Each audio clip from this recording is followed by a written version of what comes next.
کہ جو کشمیر کے لوگ ہیں یہ جذباتی تو ضرور ہے مگر یہ سیاسی طور بہت ہی زیادہ بالغ لوگ ہیں، اور جماعت اسلامی اس سے پہلے بھی الیکشن لڑتی تھی، اور اگر 87 کے الیکشن میں داندلیاں نہیں ہو جاتی تو نہ ہی جموں کشمیر کا میں اتنا خون خرابہ ہوتا اور نہ ہی جماعت اسلامی اپنے آپ کو الیکشن سے الگ کرتی۔ آج بھی ہمیں خدشہ ہے، جس طرح ہم دیکھ رہے ہیں پکڑ دکڑ کا ماحول شروع ہو جاتا ہے الیکشن سے پہلے، جس طرح سے پہاڑیوں کو دھمکی دی جا رہی ہے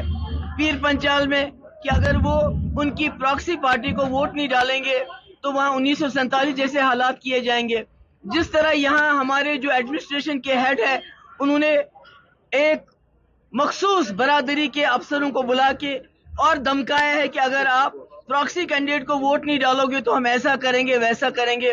تو مجھے لگتا ہے کہیں 87 دوبارہ ریپیٹ نہ ہو، کیونکہ اگر آپ کہتے ہیں جماعت اسلامی الیکشن کے لیے تیار ہے، دوسری طرف سے آپ وہی حربے استعمال کرنا چاہتے ہو جو 87 میں ہوا، تو اس سے مجھے لگتا ہے نہ صرف جموں کشمیر کا بلکہ ملک کا بڑا نقصان ہوگا، کیونکہ اس کو جوان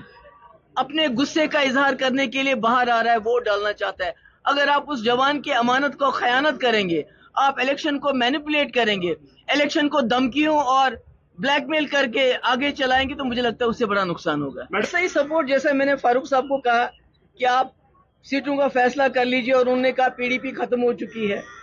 تو آپ ایسے پہ کیا بھروسہ کر سکتے ہیں ان لوگوں پہ کہ انہوں نے تب کیا کہا اور آج کیا کیا انہوں نے پریکٹیکلی کیا کیا؟ جو پی ایچ ڈی ہم نے 5 سال سے سنبھال کے رکھی تھی، کیونکہ جموں کشمیر کے لوگ چاہتے تھے کہ ہم اکٹھے چلیں، اکٹھے جو ہمارے اوپر حملہ ہو رہا ہے اس کا مقابلہ کریں، انہوں نے تو 2 منٹ میں اس کو توڑ دیا، کہا پی ڈی پی ختم ہو چکی ہے۔ تو آپ 2014 کی باتیں کرنے سے کیا فائدہ ہوگا؟ نہیں ہوں کہ